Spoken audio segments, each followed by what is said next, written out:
ವೀಕ್ಷಕರೆಲ್ಲರಿಗೂ ಶುಕ್ರನ ಹಿಮ್ಮುಖ ಸಂಚಾರ ವಿಶೇಷ ಕಾರ್ಯಕ್ರಮಕ್ಕೆ ಸ್ವಾಗತ. ವೀಕ್ಷಕರೇ, ವೈದಿಕ ಜ್ಯೋತಿಷ್ಯದಲ್ಲಿ ಗುರುವಿನ ನಂತರ ಶುಕ್ರವನ್ನು ಎರಡನೇ ಅತ್ಯಂತ ಮಂಗಳಕರ ಗ್ರಹವೆಂದು ಪರಿಗಣಿಸಲಾಗಿದೆ. ಈ ಗ್ರಹವು ವಿಶ್ವದಲ್ಲಿ ವಾಸಿಸುವ ಎಲ್ಲಾ ಜೀವಿಗಳಿಗೆ ಯಾವಾಗಲೂ ದಯೆ ತೋರುವುದು ಎಂದು ನಂಬಲಾಗಿದೆ. ನವಗ್ರಹಗಳಲ್ಲಿ ಒಂದಾದ ಶುಕ್ರನನ್ನು ಅದೃಷ್ಟದ ಗ್ರಹ ಕರೆಯಲಾಗುತ್ತದೆ. ಜನ್ಮ ಕುಂಡಲಿಯಲ್ಲಿನ ಪ್ರೇಮ ಸಂಬಂಧಗಳ ಲೆಕ್ಕಾಚಾರ ಮಾಡುವಾಗ ಈ ಗ್ರಹವನ್ನು ಪರಿಗಣನೆಗೆ ತೆಗೆದುಕೊಳ್ಳಲಾಗುವುದು. ಆದ್ದರಿಂದ ಶುಕ್ರ ಸಂಚಾರ ಜ್ಯೋತಿಷ್ಯದಲ್ಲಿ ಪ್ರಾಮುಖ್ಯತೆ ಪಡೆದಿದೆ. ಶುಕ್ರವು ಆನಂದ ಮತ್ತು ಸೌಂದರ್ಯದ ಆಕರ್ಷಣೀಯ ಗ್ರಹವಾಗಿದೆ. ವೈದಿಕ ಜ್ಯೋತಿಷ್ಯ ಶಾಸ್ತ್ರದ ಪ್ರಕಾರ ಯಾವುದೇ ವ್ಯಕ್ತಿಯು ತನ್ನ ಜಾತಕದಲ್ಲಿ ಶುಕ್ರನ ಬಲವಾದ ಸ್ಥಾನವನ್ನು ಹೊಂದಿದ್ದಾನೆ, ಅವನ ಅಥವಾ ಅವಳ ಜೀವನದಲ್ಲಿ ಎಲ್ಲಾ ರೀತಿಯ ಐಷಾರಾಮಿ ಮತ್ತು ಭೌತಿಕ ವಸ್ತುಗಳ ಸಂತೋಷಗಳನ್ನು ಅನುಭವಿಸುತ್ತಾನೆ ಮತ್ತು ಪಡೆಯುತ್ತಾನೆ. ಆದರೆ ಜಾತಕದಲ್ಲಿ ಶುಕ್ರನ ದುರ್ಬಲ ಸ್ಥಾನವು ಪ್ರೇಮ ಸಂಬಂಧಗಳಲ್ಲಿ ವೈಫಲ್ಯ, ವೈವಾಹಿಕ ಜೀವನದಲ್ಲಿ ಅಪಶ್ರುತಿ, ಕಣ್ಣುಗಳಿಗೆ ಸಂಬಂಧಿಸಿದ ಸಮಸ್ಯೆಗಳನ್ನು ಮಾತ್ರ ನೀಡುತ್ತದೆ. ಶುಕ್ರನನ್ನು ಅದೃಷ್ಟದ ಗ್ರಹವೆಂದು ಪರಿಗಣಿಸಲಾಗಿದೆ. ಶುಕ್ರ ಅನುಕೂಲಕರ ಸ್ಥಾನದಲ್ಲಿದ್ದರೆ ಶುಕ್ರದೆಸೆ, ಅಂದರೆ ಮುಟ್ಟಿದ್ದೆಲ್ಲ ಚಿನ್ನ ಎಂಬಂತೆ ಎಲ್ಲಾ ಕಾರ್ಯಗಳಲ್ಲಿ ಯಶಸ್ಸು ಸಿಗಲಿದೆ. ಜ್ಯೋತಿಷ್ಯ ಶಾಸ್ತ್ರದ ಪ್ರಕಾರ ವರ್ಷ 2025ರ ಮಾರ್ಚ್ ತಿಂಗಳಿನ 2ನೇ ತಾರೀಕಿನ ದಿನ ಬೆಳಿಗ್ಗೆ 6:06 ಶುಕ್ರ ಗ್ರಹವು ಮೀನ ರಾಶಿಯಲ್ಲಿ ಹಿಮ್ಮುಖವಾಗಿ ತನ್ನ ಸಂಚಾರವನ್ನು ಆರಂಭಿಸಲಿದೆ. ಇದರ ನಂತರ ಶುಕ್ರ ಗ್ರಹವು ಏಪ್ರಿಲ್ 13ರವರೆಗೆ ಮೀನ ರಾಶಿಯಲ್ಲಿ ಚಲಿಸಲಿದೆ. ನಂತರ ತನ್ನ ನೇರ ಸಂಚಾರವನ್ನು ಆರಂಭಿಸಲಿದೆ. ಶುಕ್ರ ಮೀನ ರಾಶಿಯಲ್ಲಿ ಹಿಮ್ಮುಖವಾಗಿ ಚಲಿಸುವುದರಿಂದ ಬೇರೆ ಬೇರೆ ರಾಶಿಗಳ ಮೇಲೆ ವಿಭಿನ್ನವಾಗಿ ಪ್ರಭಾವ ಬೀರುವುದು. ಮೀನ ರಾಶಿಯು ಕಲ್ಪನೆ, ರಚನಾತ್ಮಕತೆ, ಆಧ್ಯಾತ್ಮ ಮತ್ತು ಪ್ರೇಮ ಇತ್ಯಾದಿಗಳನ್ನು ಪ್ರತಿನಿಧಿಸುತ್ತದೆ. ಗುರುವಿನ ರಾಶಿಯಲ್ಲಿ ಶುಕ್ರನ ಈ ಸಂಚಾರದ ಪ್ರಭಾವವನ್ನು ಎಲ್ಲಾ 12 ರಾಶಿಗಳ ಮೇಲೆ ನೋಡಬಹುದು. ಆದರೆ ಕೆಲವು ರಾಶಿಗಳಿಗೆ ಶುಕ್ರನ ವಿಶೇಷ ಕೃಪೆ ದೊರಕಲಿದೆ. ಇದರಿಂದಾಗಿ ನಿಮ್ಮ ಜೀವನದಲ್ಲಿ ಎಲ್ಲವೂ ಶುಭವಾಗುವುದು.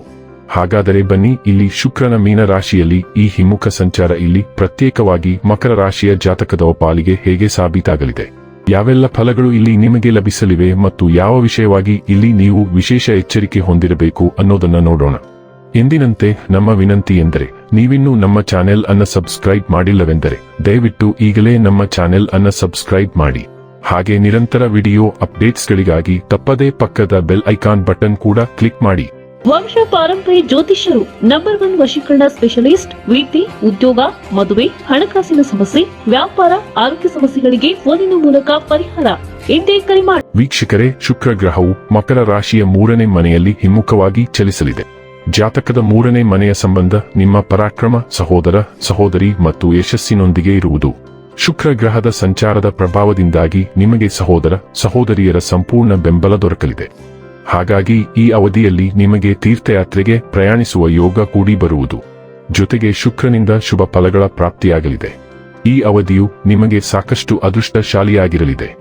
ಶುಕ್ರನಿಂದ ಶುಭ ಫಲಗಳ ಪ್ರಾಪ್ತಿಗಾಗಿ ನೀವು ಎಲ್ಲಾ ಮಹಿಳೆಯರಿಗೆ ಗೌರವವನ್ನು ನೀಡುವುದು ಮುಖ್ಯ. ಮಕರ ರಾಶಿಯವರಿಗೆ ಶುಕ್ರನು 5ನೇ ಮತ್ತು 10ನೇ ಮನೆಯ ಅಧಿಪತಿಯಾಗಿದ್ದು 3ನೇ ಮನೆಯಲ್ಲಿ ಹಿಮ್ಮುಖನಾಗಿರುತ್ತಾನೆ. ನೀವು ನಿಮ್ಮ ಸಹೋದರ ಸಹೋದರಿಯರಲ್ಲಿ ಸಮಸ್ಯೆಗಳನ್ನು ಅನುಭವಿಸಬಹುದು ಮತ್ತು ಈ ಸಮಯದಲ್ಲಿ ಅವರಿಂದ ಅಡೆತಡೆಗಳನ್ನು ಎದುರಿಸಬಹುದು. ವೃತ್ತಿ ಜೀವನದಲ್ಲಿ ನಿಮ್ಮ ಕೆಲಸಕ್ಕೆ ಸಂಬಂಧಿಸಿದಂತೆ ನೀವು ವರ್ಗಾವಣೆಯನ್ನು ಎದುರಿಸಬಹುದು ಮತ್ತು ಅಂತಹ ಕೆಲಸವು ನಿಮಗೆ ತೃಪ್ತಿಯನ್ನು ನೀಡದಿರಬಹುದು. ಹಣದ ವಿಷಯದಲ್ಲಿ ಯೋಜನೆ ಕೊರತೆ ಮತ್ತು ನಿರ್ಲಕ್ಷ್ಯದಿಂದಾಗಿ ನೀವು ಹೆಚ್ಚಿನ ಖರ್ಚುಗಳನ್ನು ನೋಡಬಹುದು. ಹೆಚ್ಚಿನ ಹಣವನ್ನು ಗಳಿಸುವ ಅಮೂಲ್ಯ ಅವಕಾಶಗಳನ್ನು ನೀವು ಕಳೆದುಕೊಳ್ಳಬಹುದು. ಸಂಬಂಧದ ವಿಷಯದಲ್ಲಿ ನಿಮ್ಮ ಜೀವನ ಸಂಗಾತಿಯೊಂದಿಗೆ ನೀವು ಕಡಿಮೆ ಸಂತೋಷವನ್ನು ಕಂಡುಕೊಳ್ಳಬಹುದು ಮತ್ತು ಇದು ನಿಮಗೆ ಚಿಂತೆಗಳನ್ನು ಉಂಟುಮಾಡಬಹುದು. ಆರೋಗ್ಯದ ವಿಷಯದಲ್ಲಿ ಈ ಸಮಯದಲ್ಲಿ ನೀವು ನಿಮ್ಮ ತಾಯಿಗೆ ಹಣವನ್ನು ಖರ್ಚು ಮಾಡಬೇಕಾಗಬಹುದು ಮತ್ತು ಅವರು ಚರ್ಮದ ಸಮಸ್ಯೆಗಳಿಗೆ ಗುರಿಯಾಗಬಹುದು. ಇನ್ನು ಕೊನೆಯದಾಗಿ ಈ ದಿನಗಳಂದು ಮಾಡಿಕೊಳ್ಳಬೇಕಾದ ಉಪಾಯಗಳ ಕುರಿತು ನೋಡುವುದಾದರೆ, ಶನಿವಾರದಂದು ಬಡವರಿಗೆ ದೇಣಿಗೆ ನೀಡಿ. ವೀಕ್ಷಕರೇ, ಇದಾಗಿತ್ತು ಮಕರ ರಾಶಿಯ ಜಾತಕದವರ ಶುಕ್ರನ ಹಿಮ್ಮುಖ ಸಂಚಾರದ ಮಾಹಿತಿ ಇಷ್ಟವಾದರೆ ವಿಡಿಯೋವನ್ನು ಲೈಕ್ ಮತ್ತು ಶೇರ್ ಮಾಡಿ. ಜೈ ಶ್ರೀರಾಮ್. ಕಾಮೆಂಟ್ ಬಾಕ್ಸ್ನಲ್ಲಿ ಬರೆಯಿರಿ. ಹಾಗೆ ಚಾನೆಲ್ ಸಬ್ಸ್ಕ್ರೈಬ್ ಮಾಡುವುದರ ಜೊತೆಗೆ ನಿರಂತರ ವಿಡಿಯೋ ಅಪ್ಡೇಟ್ಸ್ಗಳಿಗಾಗಿ ಪಕ್ಕದ ಬೆಲ್ ಐಕಾನ್ ಕ್ಲಿಕ್ ಮಾಡಿ.